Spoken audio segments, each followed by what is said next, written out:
60 seconds as people begin to log into the webinar. We're really excited to be here today.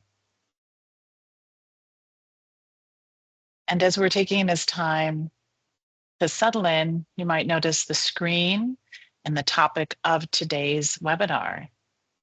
It's on longevity. Yeah, and we have an opener for you. If you could add one habit or activity that you believe would add years to your life, what would it be? And feel free to put that in the chat box. Well, icebreaker. Sheila, work out more. More sleep. Oh, I can relate to that. Kelly, take more time for connections. Play more pickleball. Kelly, oh yeah. Anyone else? Saying no to things I really do not want to do. Read more. Quality sleep. Eat more plant-based meals.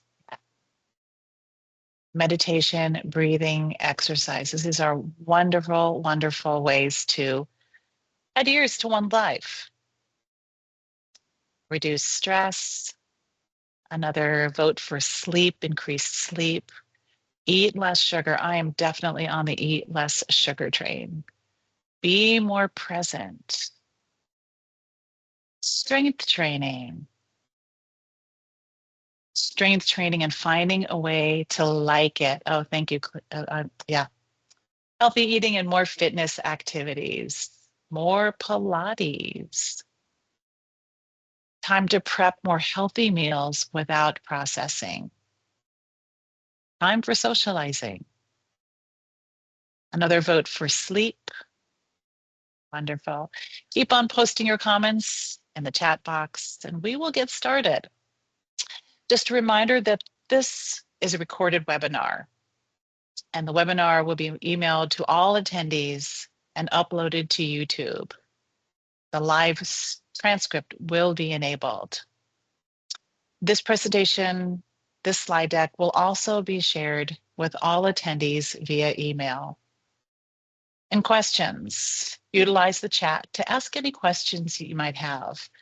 We will do our best to respond or contact you individually.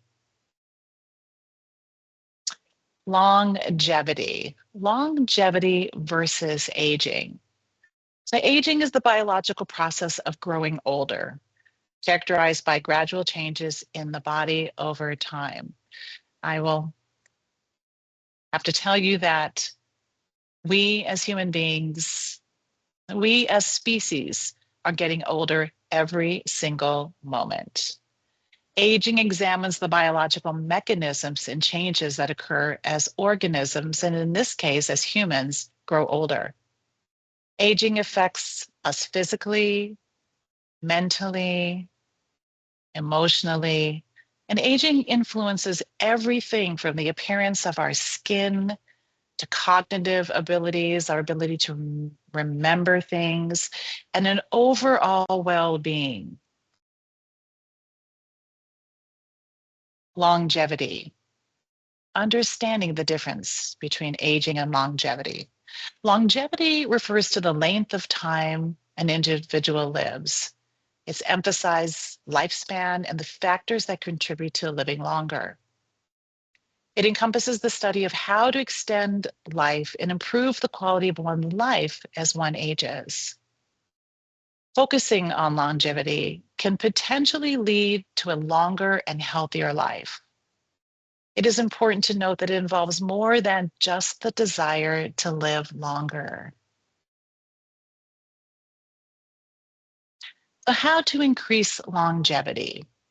Our webinar today will focus on ways that you can hopefully be inspired, bring some of these actions into your life, and at the minimum, begin to think about, I'm aging, I'm getting older, but I know in my case, How do I want to continue to age in a strong, healthy body with a young mindset and a relationship to vitality and life force energy? And so I'm going to hand the mic over to Kyle, and he is going to present the first of our many, many ideas around the subject. Excellent. Thank you, Jill. Yes, Welcome. I get to lead us off with what I'm going to deem as lessons from the blue zones. So, if you've never heard of blue zones before, blue zones are geographic areas with lower rates of chronic disease and a longer life expectancy. What started as a National Geographic expedition to uncover the secrets of longevity, it evolved into a discovery of 5 places around the world where people consistently live to or over 100 years old. So the expedition team were able to observe and record evidence-based common denominators that demonstrate why the individuals are living longer than most people.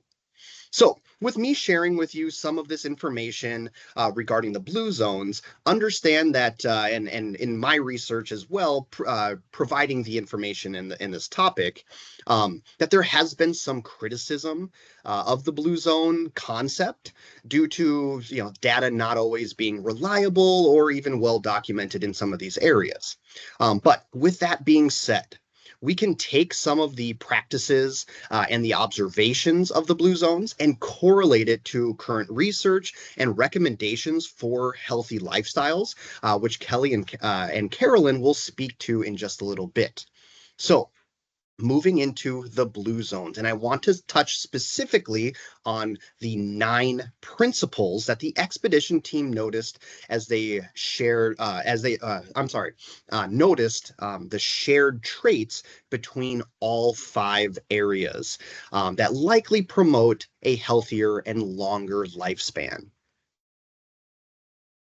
So the first one, and kind of the top of the pyramid, if you will. The first being moving naturally. So the individuals in these areas live in an environment that constantly nudges them into movement. So things like gardening or kneading their own bread dough, utilizing hand operated tools. And even if they do leave their homes, let's say, for a happy hour or a social connection or needing to go get food from the market, they almost always choose to walk.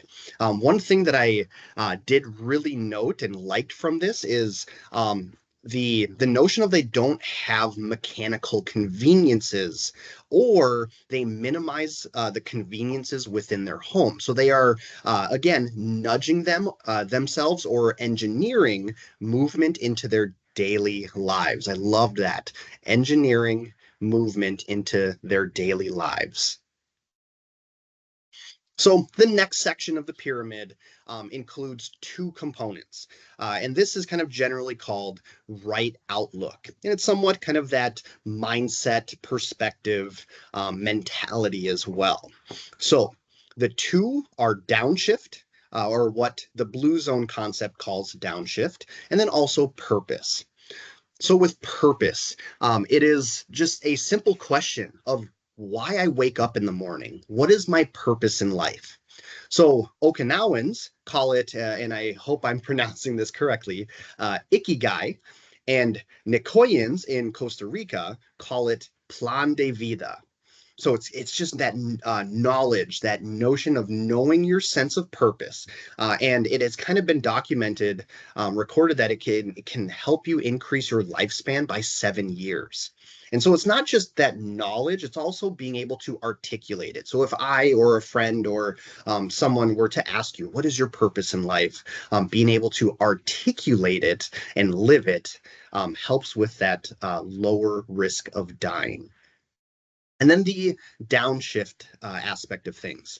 So people in Okinawa, Japan, for their stress relief or stress management, they like to take a few moments to remember their ancestors. The Adventists in Loma Linda, California, they pray. Icarians from Greece, they like to take a nap as their form of stress relief. And then Sardinians, they get together in social groups for happy hour. So as we know, and as we as the Wellness Centers team have talked about in the past, long-term stress leads to chronic inflammation, and it's associated with a lot of the age-related disease. So having daily rituals or activities that help reduce stress can help reverse the inflammation associated with stress. And so again, these blue zone areas, these individuals have daily routines and strategies to manage their stress levels, and they have that sense of purpose. All right, into the next level in this pyramid, these 9 traits of the blue zones goes into the diets of these individuals. So the first one I'm going to touch on is the 80% rule. So in Okinawa, they follow this 2,500-year-old Confucian mantra, and they say it before meals. I left out the actual phrase because I do not know how to pronounce it, but nonetheless, it's to remind themselves to stop eating when they feel their stomachs are 80% full. So this 20% gap between not being hungry and being full could be the difference between maybe losing weight or gaining weight. And so the other thing to note that was interesting is that what was recorded, seen in these blue zones, are these people eat their largest meal in the morning and then their smallest meal in the evening. Then the next component regarding nutrition and diet is a plant-forward approach. So common through all these blue zones is they primarily eat 95% plant-based diet, only consuming meat, maybe pork or fish, about 5 times per month. So lots of vegetables, fruits, legume sources like beans and lentils, whole grains, and nuts. Even I remember reading for like breads, kind of focused on more of that sourdough. But what was kind of eye-opening to me regarding the food consumption regarding meat is when it comes to meat, like I said, pork and fish. But imagine pork, they're consuming a 3 to 4 ounce size of meat, which is only about the size of a deck of cards. It's quite small compared to maybe our American portion sizes. And then last but not least, moderate alcohol consumption. So I do want to be careful with this one because I know I personally have read different research and information regarding alcohol consumption, but just me sharing what was reviewed or observed from the expedition team here, or expedition team in the blue zones. So moderate alcohol consumption, typically in the form of red wine, and one noted specifically the Sardinian wine that I, again, cannot pronounce, but was somewhat noted that it might have higher levels of antioxidants. But 1 to 2 glasses of wine per day, and it's always associated or consumed with meals or even in a social setting. And the last 3 traits that were observed were loved ones first, belonging, and what is called, or what they called, right tribe.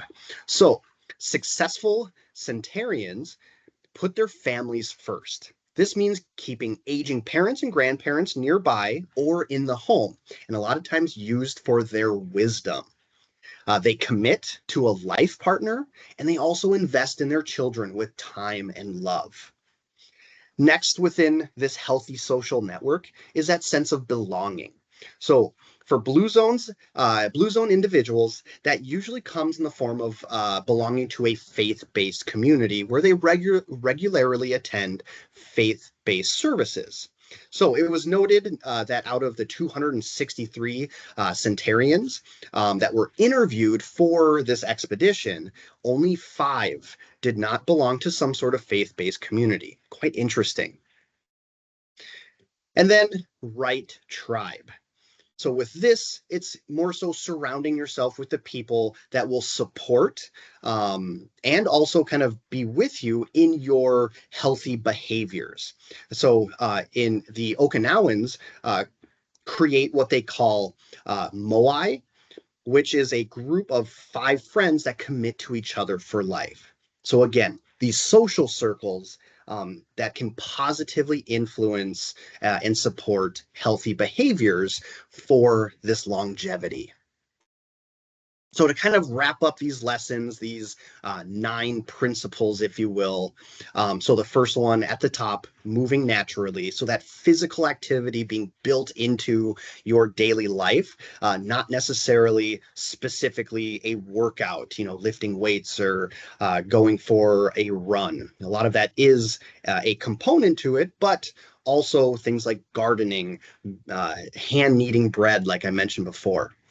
The next one, that right outlook. Again, finding daily ways to reduce stress and just kind of downshift and have more of that positive mentality, as well as identifying and being able to articulate your purpose in life. Diet, that moderate alcohol consumption, plant forward or plant-based diet. And then that 80% rule where you're not eating beyond 80% capacity. And finally, that connection with loved ones and keeping those loved ones close together. Your sense of belonging, whether it's, like I said, for the Blue Zones, belonging to a faith-based community, and then also that right tribe, surrounding yourself with individuals that want to approach life like you do.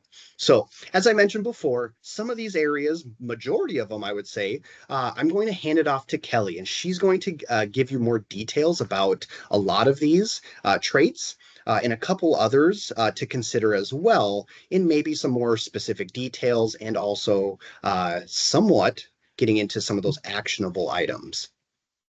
Great. Thank you so much, Kyle.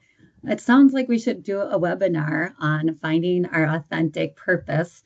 So I will happily travel to all of those Blue Zones to do some personal research for us. All these places sound amazing. So as Kyle said, while he reviewed the findings of the Blue Zones, I'm going to get into the how and why we live and what we eat influences our longevity. Since many studies have found that genetics play only a 20 to 30% role in longevity. Therefore, there are many key factor lifestyles that we can adapt to and that have been shown to be associated with a longer lifespan. So we can break it down into 7 low-risk lifestyle rules that could add years to your life if you incorporate them. So here is an overview of the 7 key factors. So it's probably not surprising that nutrition and physical activity are one of the key lifestyle rules for longevity. I saw that a lot in the chat, and it is very important. There are other factors of importance, some of which Kyle had touched upon. There's sleep, alcohol consumption, quality connections, mental calmness, and routine checkups. I'll dig deeper into each of these categories with a little bit more specifics as we go. So research has shown that avoiding or limiting red meat or processed meat can significantly reduce the risk of death from heart disease, cancer, and several other different causes. So if we follow the diets in the Blue Zones, they really are typically rich in fiber. So fiber really affects the rate of digestion of foods. It also affects the absorption of nutrients and the movement of waste products through the colon. So it supports a healthy balance of bacteria in the digestive tract, known as a microbiome. And fiber can also help lower the LDL, that bad, lousy cholesterol, and lowers the risk of type 2 diabetes through glycemic control or reducing energy intake. Typically, we want to aim for 25 or more grams of fiber, and I think the average is typically 10 to 15 grams, so in the US. Blue Zones diets are predominantly rich in fiber with the following staples, which Kyle had touched upon, like vegetables. So not only are they a great source of fiber, but they also have many different vitamins and minerals. And then there's legumes, which are all rich in fiber and protein, which has shown that eating legumes is associated with lower mortality rates. Whole grains is also another big portion of these blue zone diets, and that is also rich in fiber. And a high intake of whole grains can also reduce blood pressure and is associated with reduced colorectal cancer and death from heart disease. And then there's nuts, which I love him. I'm such a salt freak. So this brings me so much joy. Nuts are a great source of fiber, protein, polyunsaturated, and monounsaturated fats. Now you do have to watch portion control because they can add up to a lot of calories if you're watching caloric intake. But nuts combined with a healthy diet are associated with reducing mortality and may even help reverse metabolic syndromes. And then fish. There's a lot of these communities or blue zones that consume fish, and that is a great source of omega-3 fats. And that's really important for your heart and brain health. It's also associated with slower brain decline in old age. So that's also something I'm like, oh, I should really start eating more fish. Another dietary factor that defines the blue zones are mindful eating. Now, Kyle talked about the 80% rule that they follow of just eating till you're 80% full, but also these zones tend to show that people really eat more slowly, which can reduce hunger and increase feelings of fullness. So it's shown that the hormones that make you feel full only reach their maximum blood level about 20 minutes after you eat. So blue zones are communal and they really take their time to enjoy their food at every meal. So I know I'm guilty of eating on the go or eating while I work. And it's a habit that I've been mindful of, but still lots of room for improvement. So that's just one instance too of just mindful eating and slowing down, savoring, enjoying it, because it takes about 20 minutes to really feel that fullness. So now that we hit the nutrition aspect, we're going to get into physical activity as it relates to longevity. So in the blue zones, people don't exercise purposely by going to the gym. Instead, it's built more into their daily lives through gardening, walking, cooking, other daily chores. So the benefit of these habitual exercises or activities have been shown previously in a study of more than 13,000 men. So the distance they walked predicted how long they would live. And it's really found that it's taking 8,000 steps or more per day compared to only 4,000 steps was directly associated with 51% lower risk of death from all causes. So I know we always are aiming for that 10,000 step mark, but really trying to get 8,000 or versus the 4,000. If you're getting at least 8,000, you can really lower your death from all causes by 51%. So one takeaway from this is do not sit in a chair all day. And I'm sitting right now as I present. Other studies have shown the benefits of exercise in reducing the risk of cancer, heart disease, and overall death. And the current recommendations for physical activity for Americans suggest 75 minutes of vigorous intensity exercise or 150 moderate intensity minutes. And a larger study has found that 600,000 people in the study that doing the recommended amount of exercise, that 150 moderate minutes or 75 minutes of vigorous, had a 20% lower risk of death than those who did no physical activity. So another little motivator to get that activity in. And like the blue zones have shown us, we don't just have to go to the gym, it's incorporated into our everyday lives. So now we're going to get into my favorite longevity factor, and that is sleep. So in addition to exercise, getting adequate rest and a good night's sleep is also very important for living a long and healthy life. So sleep contributes to brain health. When you're sleeping, you're forming new pathways for learning and memory, and it also removes toxins that build up while you're awake. Then sleep helps with physical health. So it helps maintain a healthy weight, improves heart health, lowers the risk of chronic conditions like diabetes and high blood pressure.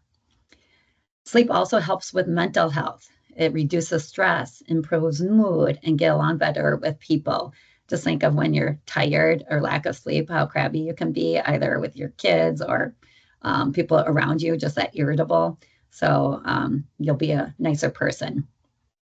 Sleep also helps with immune system function.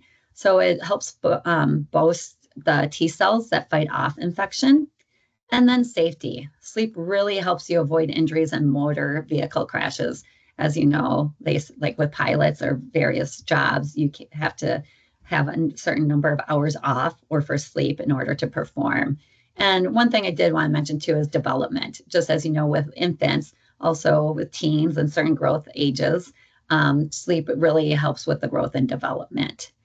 So there are a number of studies that have shown that not getting enough sleep or getting too much sleep on the other end can really increase the risk of health problems. And the lack or too much severe oversleeping is linked to 7 of the 15 leading causes of death in the US. So generally 7 hours is the optimal duration, but everyone is different and can change with age and life's demands. So typically 7 to 9 is the guideline. And then in certain blue zones, daytime napping or siestas is also common. The length of the nap appears to be most important. So napping 30 minutes or less is beneficial, but anything longer than that can be associated with increased risk of health, disease, and death. So again, tell you how happy this makes me. I am a huge napper, and so this was great because now I don't feel like I'm lazy. It's great for my mental health and physical health. So thank you for the hearts. Another longevity factor that was touched upon before that may make many of us feel better is alcohol. All right, so do not get too excited by this slide. I really wanted to try to get your attention. As Kyle said, there is a mixed evidence about whether moderate alcohol consumption reduces the risk of death. So many studies have shown that drinking 1 or 2 alcoholic drinks per day can significantly reduce mortality, particularly from heart disease. Now, some studies have shown that people who drank a 5-ounce glass of wine, now think about what 5 ounces is. I know my wine glass tends to fill up higher than that. So 5 ounces is what they are measuring. So a study showed that people who drank a 5-ounce glass of wine every day for 6 months to 2 years had significantly lower blood pressure, lower blood sugar, and more good cholesterol and improved sleep quality. So this was just one 5-ounce glass a day. And this benefit effect of moderate alcohol consumption could be dependent on the type of alcohol. So with red wine, when they did the study, it contains several antioxidants from grapes, which could help prevent damage to DNA that can contribute to aging. But it also remains unclear if this could be due to the healthier lifestyles that wine drinkers tend to have. And I know Kyle and I had a discussion the other day he came across like, if you don't drink for a couple days, it doesn't mean that you can have 10 drinks at once at the end. So it's not, you can't deposit and withdraw later on those drinks. Now, it is important to note, especially as well-being specialists, that these benefits are only seen for moderate alcohol consumption, and you should not start drinking if you're not a drinker or trying to add in the alcohol. It's more of moderating it and bringing down if you're consuming more, and perhaps like looking more at if you're drinking hard liquor or beer, you may not be getting that significant any change. It's typically with the red wine.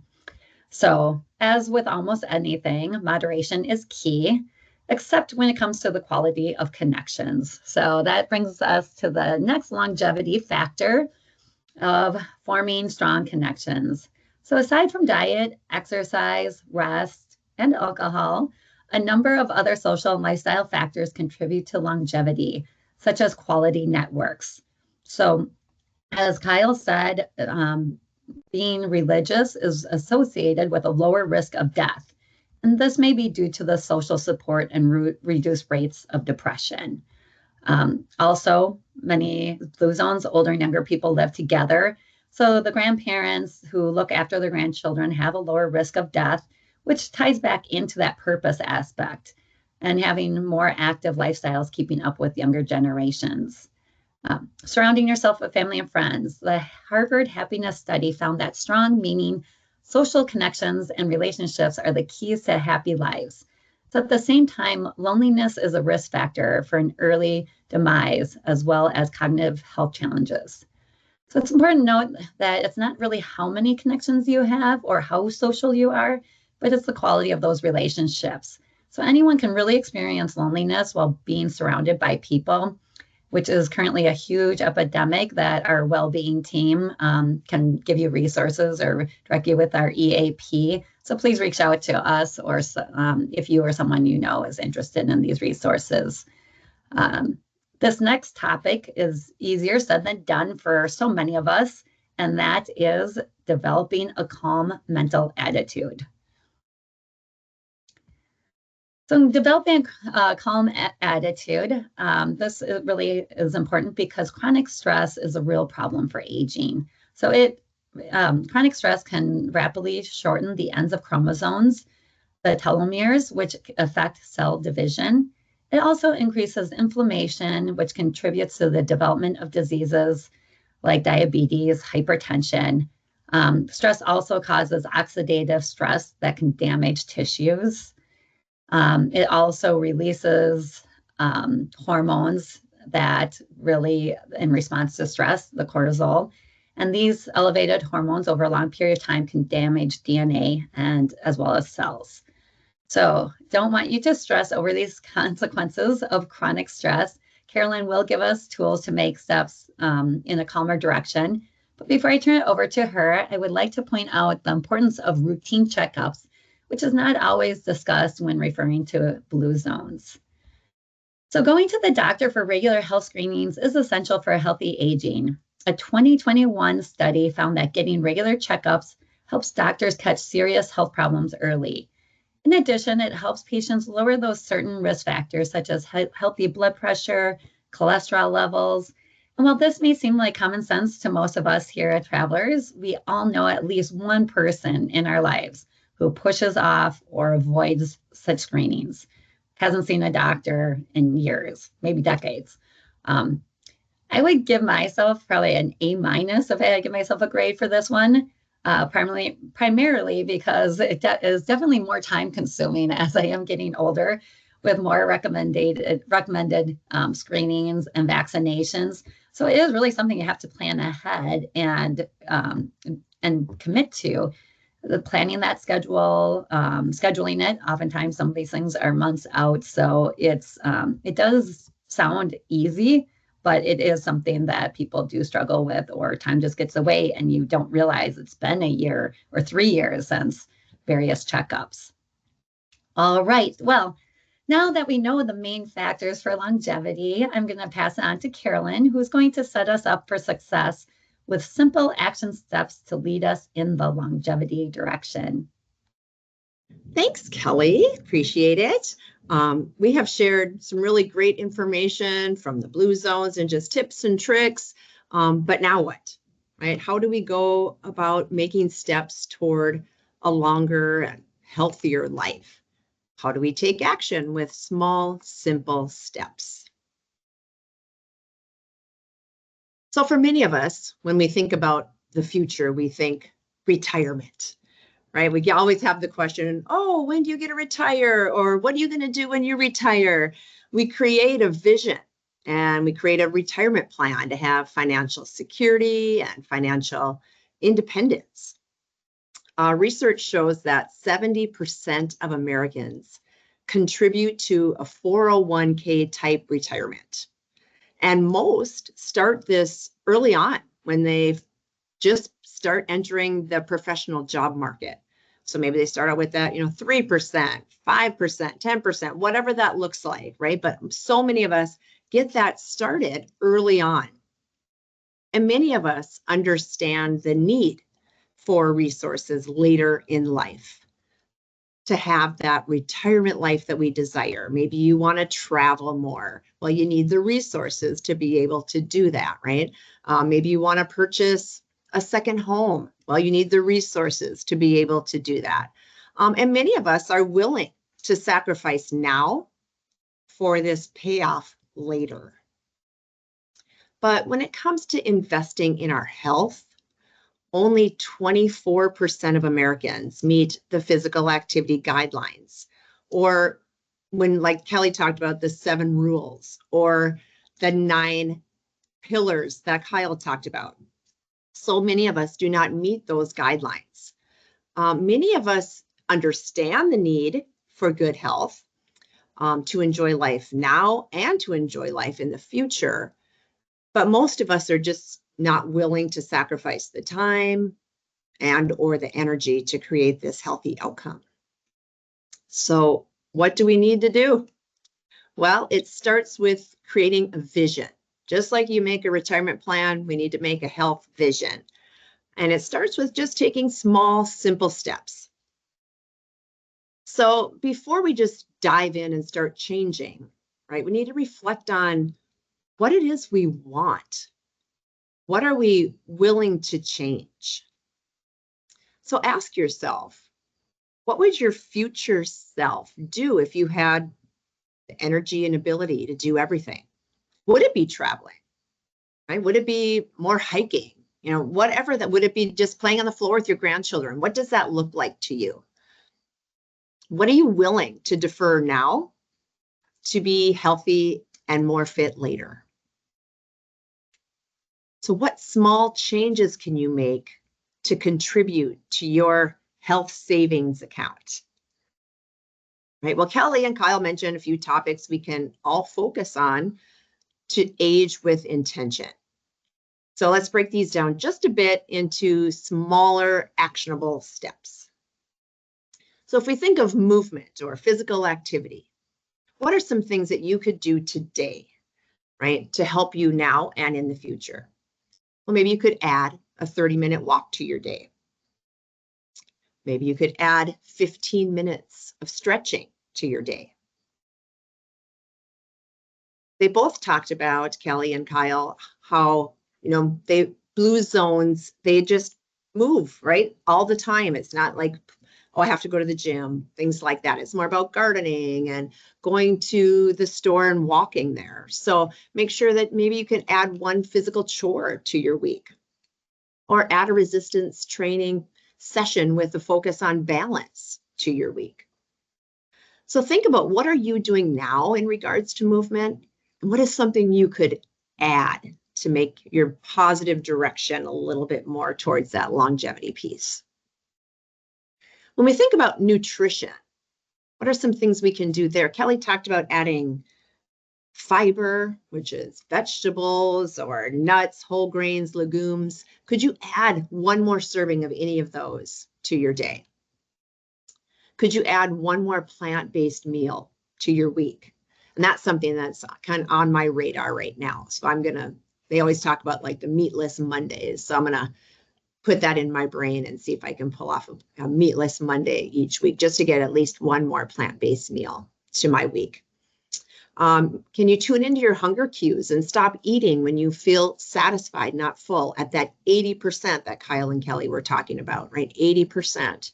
Or maybe you want to work on slowing down. So set down your fork after each bite, and that'll just help you slow down and get you to that 20 minutes a little bit fast. It'll get you to that 20 minutes without eating as fast in those 20 minutes as you would if you set down your fork after each bite. So those are some things you can do. But think about, where are you at currently as far as your nutrition, right? Some of you are doing really great things already, but there's still maybe something that you could add. Some of you, maybe you're just starting from the beginning, and maybe you're just going to add one serving of vegetables each day. So think about, what could you do that you could add to your plate each day. Positivity, we talked about that. So maybe and sleep was a big one that was discussed as well. So add an hour of sleep or rest to your day, and that'll help you improve your mood. So it doesn't always have to be sleep. We can talk about rest as well, just that downtime where you can recharge. Add 5 minutes of deep breathing daily to manage stress. Maybe you could add a 15-minute meditation session to your day to find calm. Or you could add a gratitude practice to remain focused on all the good things that are happening. We used to do this when my kids were little. We would go around the table always at family dinner times, and everybody would get to say something that they were grateful for the day. So that you can even implement it into some other great things that you're already doing. And then think about that connection, the belonging, right? Being part of something, being close with other people, whether it's family or friends. So create that social network with family and friends. If you don't have one, think about creating one. Or if you have one, keep it going. Be available. Make time to laugh, smile, and have fun. So many times, and I'm guilty of this, is, you get so busy and then people ask you, hey, do you want to, go do this? Oh, I just don't have the time right now. Or, be available. Say yes more to those types of things. Get invested in your community, your workplace, your church, whatever that looks like to you. So you're feeling that part of community. And then last but not least, stay connected, as Kelly mentioned just at the end there on those routine checkups. So stay connected with your doctor and other health professionals. So as you think about where you are currently on your health journey, what is a simple step, right, that you can take today? Maybe it's one of those that I mentioned. Maybe it's something different that works for you, but something that you can do today that will propel you forward to a long and healthy life. Right, I'm going to turn it over now to Jimmy to kind of close us out. And I'm also just wanted to let you know that I'm going to put a little link in the chat that goes to our survey. So just a little plug for our survey, that if you would be willing to take that, since we are asking some questions about the webinar, I would appreciate it. Off to you, Jimmy. All right. Thank you, Carolyn. Thank you, everybody, for that wonderful webinar. I'm just going to take a couple of minutes and just go over some of the wellness activities that we offer daily here at each of the wellness centers. All right. So the first one up is our custom wellness activities. So these are mainly, for somebody who has, like, if you got an all-day meeting, or maybe if your department is in office that day, you can actually contact us and we could give you a flex break, guided meditation, short yoga class. It's something to kind of maybe break up the day. So if you're interested in any of those, what you can do is you can actually click on the link, or you can actually scan this QR code, and that'll put you into the right contact to where we can actually get you set up with your custom wellness activity. Once again, all of these slides are going to be emailed to everyone, so you'll be able to have all the links in the QR codes as well here. All right, so the next one is our Coaches Corner. Now, this is brand new, so these are just only 15 minutes, and they occur every second Monday of the month. And our next one is going to be this coming Monday with Jill and Isaac, and they're going to be going over what's trending in wellness at the moment here. All right, so next Monday, and every second of the month, Coach's Corner, okay? So me and Carolyn will be doing one on November the 11th on rest and reactivation here. All right, okay. So our weekly live offerings, these are just, as you can see here, we got positive breaks, fit breaks, guided meditations, flex breaks. Once again, all of these are like 15 minutes. These are mostly virtual.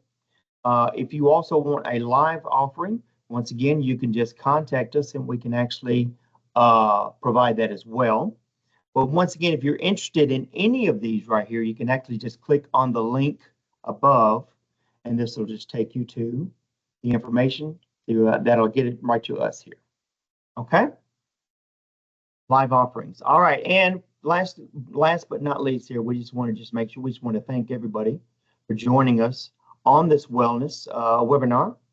And also just to remind you that if you have any questions, even outside of the webinars here, even outside of this topics, please reach out to any of us here to help you. We're here to help you out here.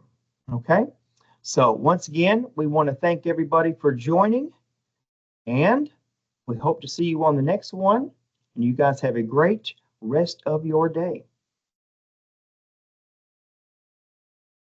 We'll see you next time.